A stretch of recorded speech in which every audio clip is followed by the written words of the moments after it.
ভালো থেকো সব সময়। হ্যাঁ, তুমিও ভালো থেকো। বিয়ে কবে করবে?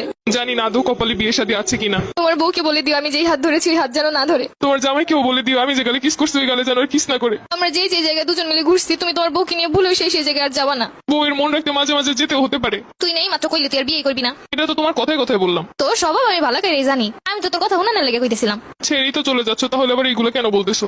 ঠিকই তো বলছো, আমি কেন এগুলো বলতেছি এখন? আমাকে ছেড়ে খুব ভালো থাকবে তাই না? ভালো তো থাকতাম, কিন্তু এই 2-3 বছরে তো হাজার হাজার টাকা খরচ হয়ে গেছে আমার। ঘুরতে গেলে গাড়ি ভাড়া তো আসি, ফুচকা খাওয়ানো, চটপটি খাওয়ানো, আইসক্রিম খাওয়ানো, এইগুলোর পিছনে যত টাকা গেছে আমার। কষ্ট পেও না, যখন জামাই হবে টাকা পয়সা হলে তোমাকে সব শোধ করে দিব। তোমার কিন্তু মাঝে মধ্যে এমবিও বইটা দিতাম আমি। হ্যাঁ ঠিকই বলছো, আমি তোমার কাছ থেকে নিতে চাইছিলাম না, তুমি আমাকে জোর করিয়ে দিছিলা। তখন তো বুঝিনি এগুলো সব লস হয়ে যাবে। আচ্ছা জামাই হলে ওটাও শোধ করে দিব, টেনশন করো না। ঠিক আছে, ওইগুলো শোধ করে দিলে আমার আর মনে কোনো কষ্ট নাই। শুধু নিজে যা যা করছো তাই ভাবলা, আমি যে কি করছি সেইগুলো মনে নাই।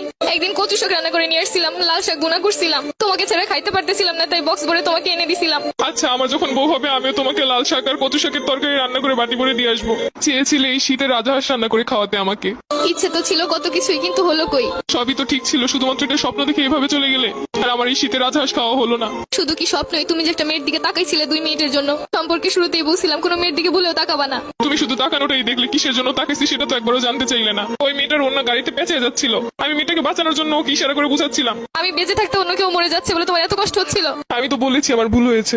কিছু কিছু ভুলের কখনো ক্ষমা হয় না, এটা তো জানো। আর তুমি তো জানো আমি সবকিছু সহ্য করতে রাজি, কিন্তু মেয়েদের ব্যাপার নিয়ে একদমই সহ্য করতে পারি না। তাই তো আর আটকাতেও পারছি না। দোয়া করি সুখে থাকো সব সময়। তুমি আমাকে খুব সহজে ভুলে যেতে পারবে তাই না?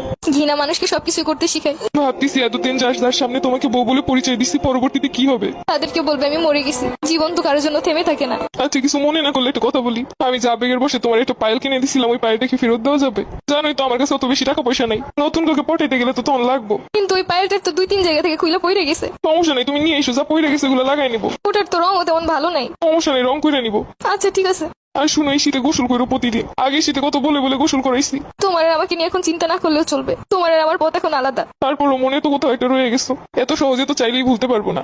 কিছু না মনে করলে আমি একটা কথা বলি। তোমার তো আমি একটা গড়ি গিফট করছিলাম, ওই গড়িটা কি ফেরত দেওয়া যাবো? ওই গড়িটা তো পানি ঢুকে নষ্ট হয়ে গেছে। সমস্যা নেই, নষ্ট হইলেও চলবো। পুরোনো জিনিস বিক্রি হয়ে যে গ্রুপগুলোতে ওইগুলোই সেল করে দিব। একটা ড্রেস পছন্দ হয়েছে, ভাবছিলাম তোমারে বলবো, সেটা তো আর হলো না। ওই গড়িটা বিক্রি করেই কিনবো। লাস্ট ওই একটাই স্মৃতি ছিল আমার কাছে, ওটাও নিয়ে যাবে? আমি নিজেই নেই, আমার স্মৃতি দিয়ে আর কি করবে?